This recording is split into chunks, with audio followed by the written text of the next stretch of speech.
Let's suppose for a moment that you already built your template as I showed you on my previous video that I will link in the description. I also made another video some weeks ago on the 3 synths that you need for most situations. And I will make a couple of specific videos on how to use the Surge XT. It's a fantastic synth. It has so many flavors and colors to choose from, and I'm sure you'll find this interesting and useful for any of your music making, pretty much regardless of whatever genre you're working in. Straight from Mexico City, my name is Juanchis, and today I made this example.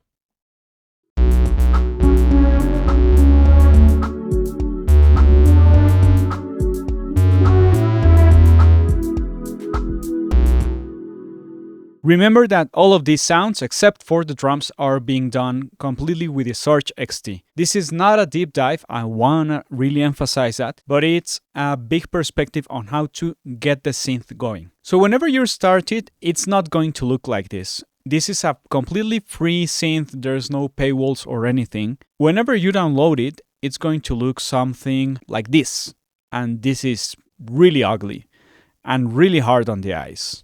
So for you to have the skin that I recommend for working, for a while I was working with this one, but it wasn't as clear as the one I have right now. For you to have the skin that I'm showing you, because I feel it's a lot easier to read, you will have to download something that I will leave in the description, that's the actual skin, and then you can just go and hit install a new skin and it will open the folder where you have to drop the skins that you downloaded. Once you have them there, you can go again into skins, rescan skins, and you will go into Andromeda and hit dub. That's the one I'm using. Let me show you why I really like this one. You can make the skin or the window bigger or smaller by holding Shift and hitting plus and minus signs on your keyboard. Everything in red has to do with signal flow and sound sources. Everything in yellow is related to the filters. Everything in green is related to the envelopes, and everything in purple is related to modulation. I think there are enough videos on how to start on synthesis, so I will more or less skip around a couple of things. But you should always start picking your sources, your oscillators. So if you hit right here, in the patch browser, you can hit Initialize Patch, and that's the way every single synth that I use always starts, and I set it as the current patch as default. That way, whenever I open it, it's always nasty sounding like this, and that's the sound that I start with.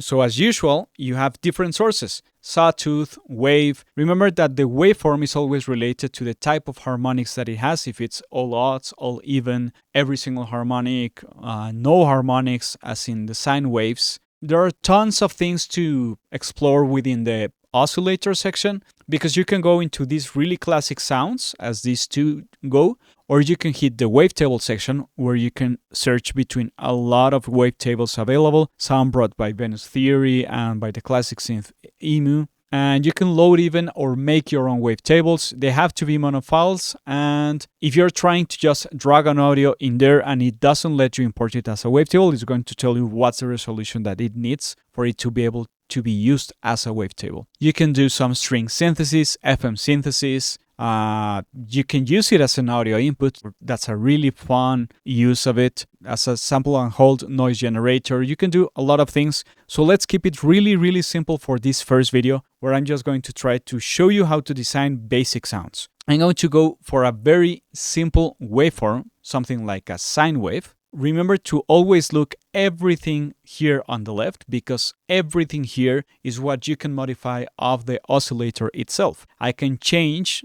the pitch of the oscillator. You can go all the way up to 7 and all the way down to 7 semitones. So you can have one oscillator being the root note and the other one building a fifth on top of it. For you to be able to listen to it, remember to follow the red color, and you will find the mute buttons up here in the mixer section. If I mute here, you're not going to listen to the fifth. See? Maybe you want that root note an octave down below. You can change the octave right here. Maybe drop it 1 octave down. Now you have that sub oscillator if you need it to be some sort of sub oscillator.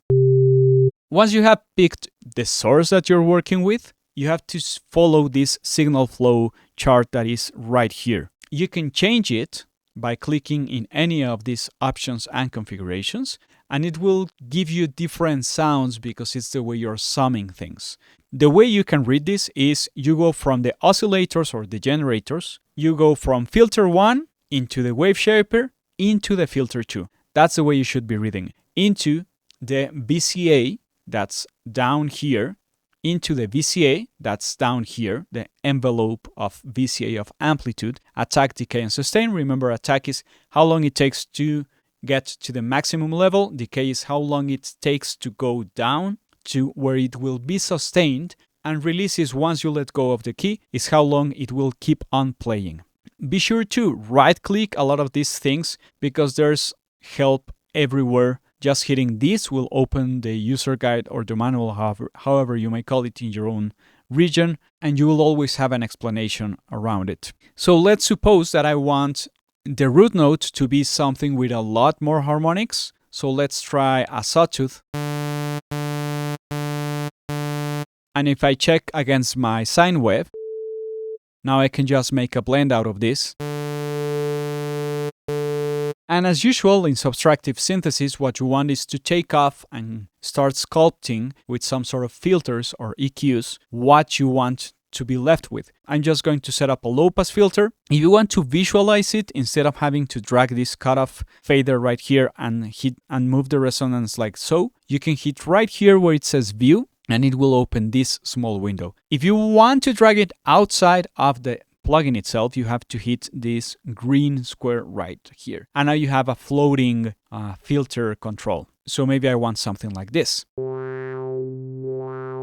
So we said that we're going from filter 1 into the wave shaping. What you should understand about the wave, about this sort of graphics, whenever you see this kind of graphic, it's always an input versus an output kind of graphic. So it's how much it's going in and how is it varying the level of the signal as it goes through that section. So if I change this into some sort of saturation, medium, you're going to see that it's not only not leaving it as a sine wave, but it's squaring slowly, but you have this sort of shape where it starts soft and it builds up really quick and then it settles at a certain spot. That's what this means. If I push it a lot harder, for example, into a fuzz, it's even going to degrade a lot because it's pushing so hard and the amplitude itself is varying a lot, as you can see in the drawing. If I go into some hard wave shaping and I really push the input of the wave shaper, what you will see is that it will square up the sound a lot. So this will sound a lot more like a square wave.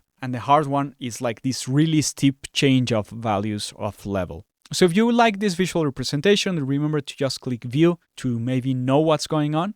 If you like the oscilloscopes and you don't want to be using another plugin for that, you can right click right here in the output meter and hit oscilloscope. Again, hit that green square right there. And my suggestion will be that instead of having it as a free run, so you're watching this, I like to use the rising edge because that way I can actually see what's going with the waveform and its own cycle.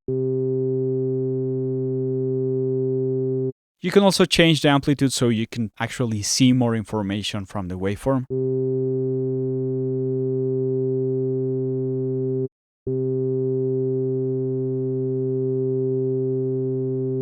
If you feel like this is strange to move around, drag left and right.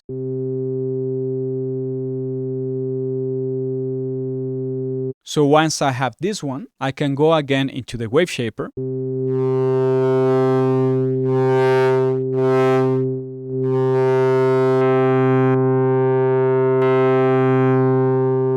And you might want to have that on another screen, or you will have your internal spectrum analyzer. And now you have sound. You have some filter sound, but now you haven't yet decided how is it going to play across time. You have to build the sound across time. So here you have attack, as I said, is how long it will take to hit the maximum level. Decay is how long it will take to lower or to stabilize at a certain sustain level. And from the sustain level, once you let go of the key, the release will tell you how long will it take for it to stop sounding. Sustain is the only parameter that is measured in dBs. The others are measured in time because they are related to how long it does it take for this or that. But sustain has to do with at what level does it stay. So let's make it start slower, and then more or less slow, it will stabilize at more or less this level. And whenever I let go of the key, it will keep on ringing or playing for this long. So I'm going just to play it. I'm going to make the attack shorter, so whenever I hit the key,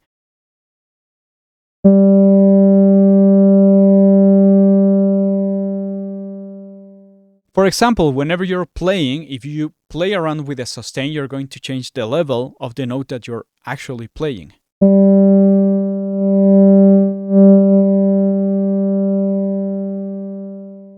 Because remember, that's the level where it's going to stabilize as long as you're pressing the note. So let's suppose that I want to make some sort of plucky sound. By pluck, remember that it's this kind of string sound. Whenever you pull it and it stabilizes, it keeps on vibrating for a little while. So for that, I need a really fast attack, more or less a fast decay, but I need a longer release with a high sustain.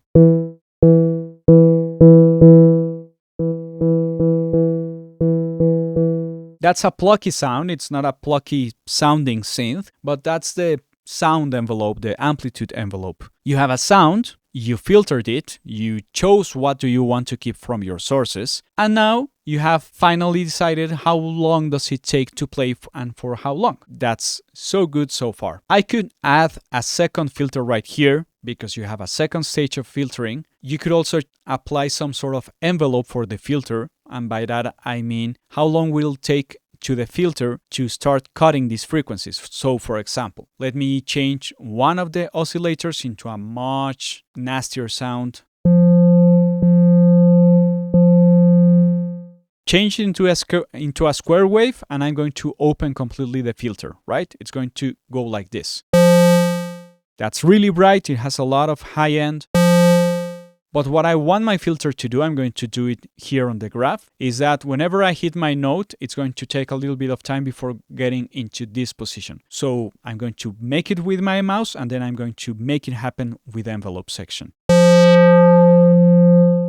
That's more or less the idea. Let's say, for example, that I want a quarter note for that to happen, right? I'm going to leave my filter where I want it to end, but this is going to make me apply my filter, right? So if I hit the attack, full speed, no decay time, all sustain, and no release, this means that whenever I hit it, it's going to apply it, but I still have to apply this envelope either to filter 1 or to filter 2. I hope you're following me. If not, please pause this video, go back, or leave a comment, leave a question, and I will be happy to answer it. So you have to apply this. You have two options. You can go up or down. And what this means is that is it going to apply a positive value or a negative value to this fader. Let's make it completely positive and let's listen to what happens. Synthesis and sound making has a lot to do with listening more than just moving three things at the same time and thinking you heard something. Okay, that sounds bright. So probably the position of the filter was open, right? If I drag it down, we are not getting any sound because that's really low. So as you can see, this is now controlling my cutoff, right? So what I want is for my cutoff to open slowly. It's going to get there eventually, and I can right click into the envelope sections. Any parameter that is time related, you can right click and enable tempo sync to your host. So I'm going to set all of the envelope sync, and I can right click again, and I can go into straight notes, dotted notes, triplet notes, whatnot. So I'm going to hit quarter note, and it's going to move right there, and I'm going to hit a key, and it makes this sound.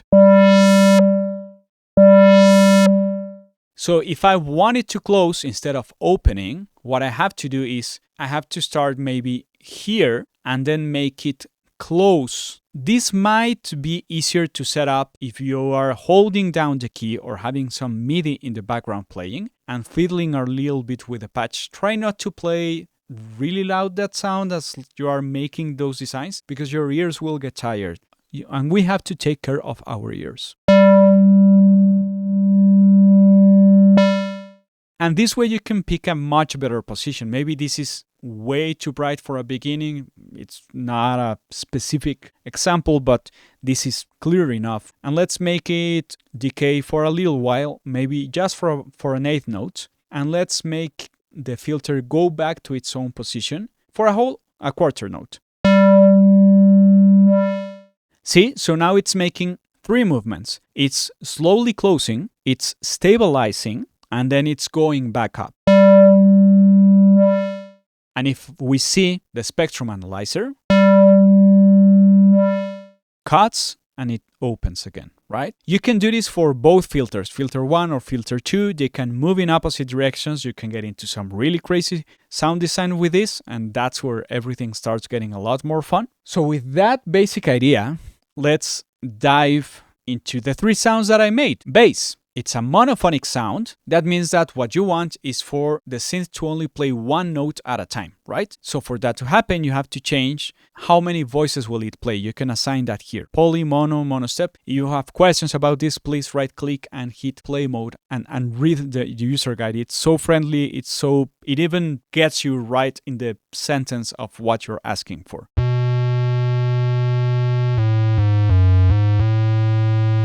I want you to try and listen again to what's going on with the sound across time. So does it start to its maximum level? Does it take some time to stabilize? And whenever I let go of my hand, that's why I'm making it so clear on camera, does it play for a little longer? It does play for a little longer, right? So as you can see, I have my release a little bit up. What I'm doing with my oscillators is I'm combining 2 types of square waves. One that's less precise, as you can see, and another one that's a lot more precise. And I'm taking them from the classic square and the modern square because they will have different harmonics. One is 1 octave above of the other one. And as I said, you can modify a lot of these things. So square waves, what you can usually do with them is you can change how long will they stay on one side of the cycle, positive or negative. And remember that you can also extract a little bit of information if you're trying to make some heavy low end. What you want is to have long cycles, because if I have some narrower cycles and stay a lot longer in only one side, it's going to thin out.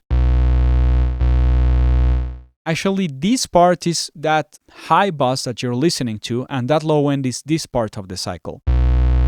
The problem that you will have is that since this doesn't have a lot of amplitude, because it's not getting really far away from the 0, you will have a hard time leveling up that low end because you will have to equalize it. I'm using an equalizer that's really pumping that low end. Let me turn this off.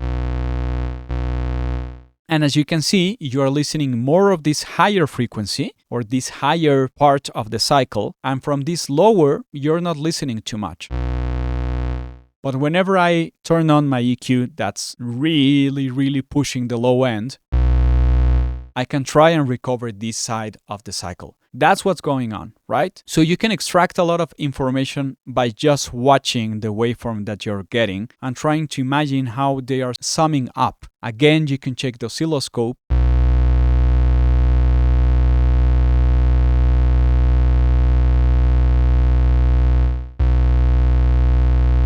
And that's more or less the sound because I have my EQ on. Let me turn it off.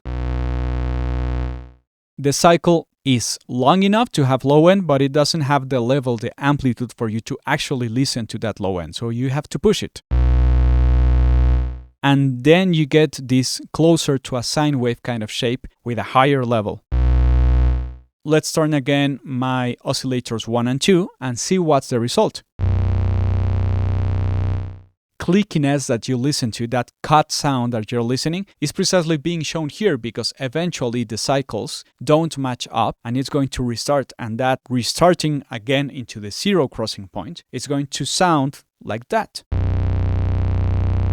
That could be an interesting low bass sound, but I just have to push it enough so I can get across that new attack that shouldn't be an attack. It shouldn't be a second attack of the same note.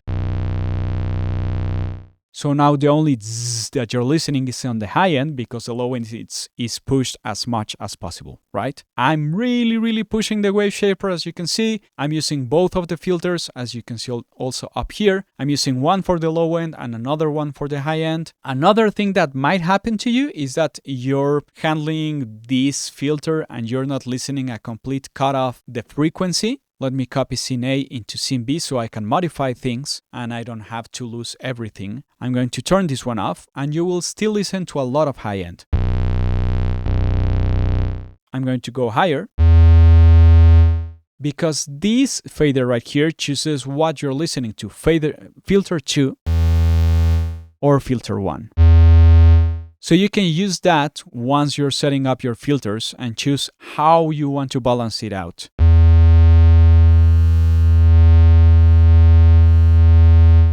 So if something is not matching with what you're trying to do with your filter, what filter you're listening to. The bass sound is really basic. I'm not doing anything extra heavy. If you want to start fiddling around the effects section, you can just right click, look into all of the effects. If you want to turn one of them off, you can just double click. It's going to turn with a small square red, and that means it's off. And you can drag them and drop them elsewhere if you need to. For my harmony, I'm doing something a little bit different.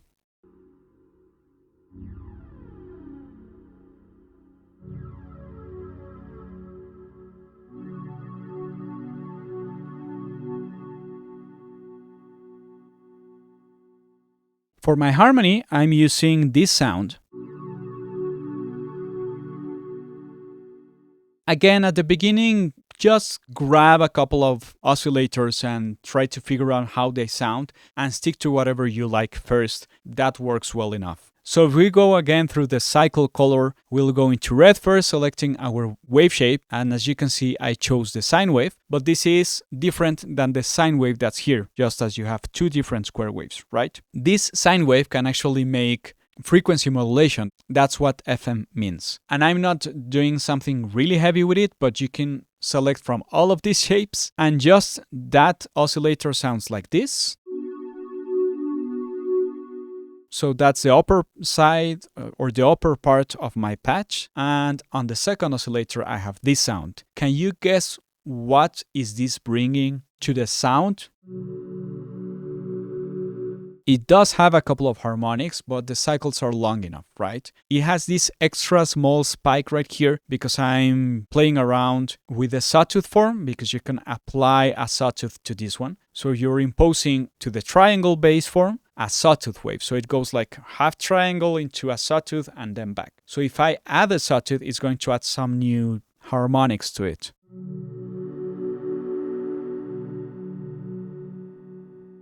And that's one of the things that can make patches really interesting, right? I'm going to exaggerate it a little bit more, and we're going to go back to oscillator 1. Pretty much a sine wave. If you just look at the contour of this, it looks more or less like a sine wave. And I'm also using the built-in unison that most oscillators have. Let me show you what does it sound with it and without it.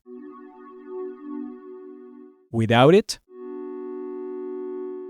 what the unison does is it makes copies of the same oscillator and it detunes them a little bit. The more unison that you're using, the more voices it has to play. They are called voices because those are the sounds coming out of the synth, and it will become more CPU intensive. Just take that into account because you can always drag into 16 voices.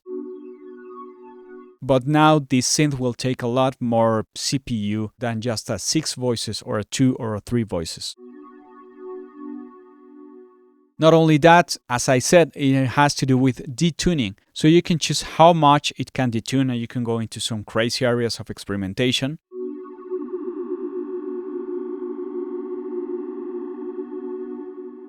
And you might want to have some fun experimentation with some ratios that you will find across that line. So let's turn both of them up. I have only one low pass filter right here. I'm going to only want to listen to filter 1. And I'm giving a little bit more of presence by adding some new harmonics while I'm pushing it into the wave shaper. Let's look at the spectrum analyzer.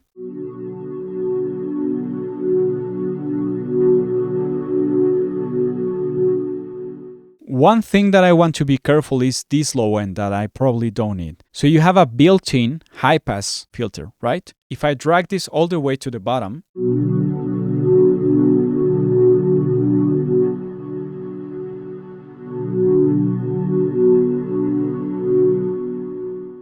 it's trying to help me tame a little bit of that low end, right? You can also add some movement to the filter, as I showed you already. Remember that you can right click and sync to tempo, so it's actually moving in a certain rhythmic way that might be better suited for your music, or you want something like really symmetrical. And I'm using one extra effects here as a Synth. Just as a small preview of that, if you add an effects right here in the middle, you're using it as a Synth. These first two are Synth FX 1 and 2, but whenever you hit the one on the right, it changes to 3 and 4, as you can see, right? So I can send this scene, this whole scene A, into FX1, as you can see, scene 1. I'm going to send it into FX1, and I'm going to use this fader as a way of bringing it back and summing it right here before being able to apply even more effects if I want to, as a global effects show right here. So this is a big synth, as you can see. Let's go into the brass sound that I made. So this has a lot more going on. Try to first visualize how many oscillators I'm using. Like, just follow with your eyes. I'm not going to play anything at the moment. Follow with your eyes. How many oscillators am I using? Is there something different in the mixer section from what you have seen before? If you want to pause, go back, and then come back, go ahead. How many filters am I using and how am I using them? Are they low pass, high pass? Are they in series? Are they parallel, so they are both playing at the same time? Because remember that previously we were going into filter 1, wave shaper, and filter 2, right? Am I using any effects as an insert or maybe as a Synth? And how is the sound going to evolve across time? How is it going to take time to make a sound? Is it going to start fast and slow and fast, stabilize fast, stabilize slow? You get my point.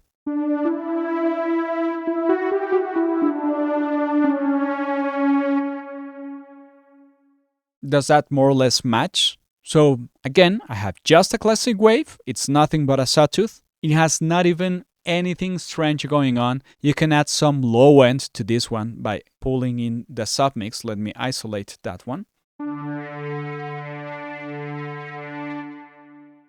Did you listen to something different? Let me show you the patch again.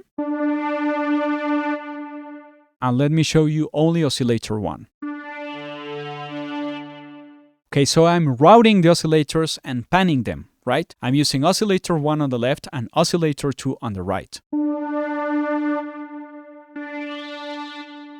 And I'm using the reverb and the delay as a way of making them glue better together across the end of the sum of my synth, right? You can send them right here. If you right-click any parameter, you will get information. So I can route oscillator 1 to filter 1 or to both or to filter 2 only, right? And as I can see right here, I will see that my filter 1 is on the left side and my filter 2 is on the right side. This can probably react different whenever you're switching these kind of things, right? So please take that into account. And that's why they are pretty much the same sound, and I'm using unison as well, but they feel different not only because they are two different sources, it's because we can play around with the filters to make them a little bit more different. So on the left side, I have this assigned. This is key track. Key track means that whenever I hit any note on my keyboard or any MIDI note is playing, it's going to follow that value as a way of increasing or decreasing whatever parameter is being assigned, right? In this case, this is the filter, remember? So starting on C4,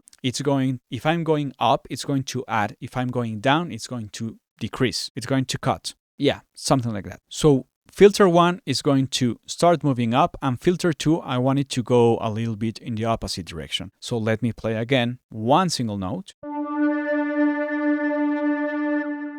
Let's take this to really extreme values.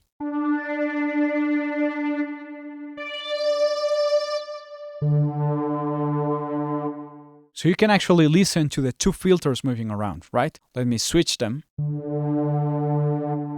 And let me play a bigger chord.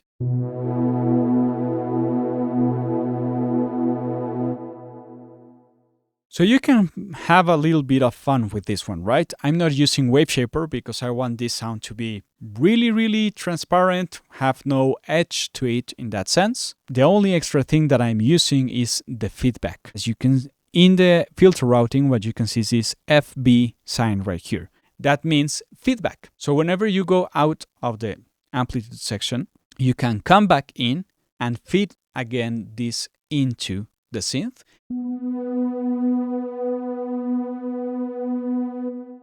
And it's not only that, you can apply that negative. Please have some limiter in your track. Don't break your speakers or some auto mute on Reaper.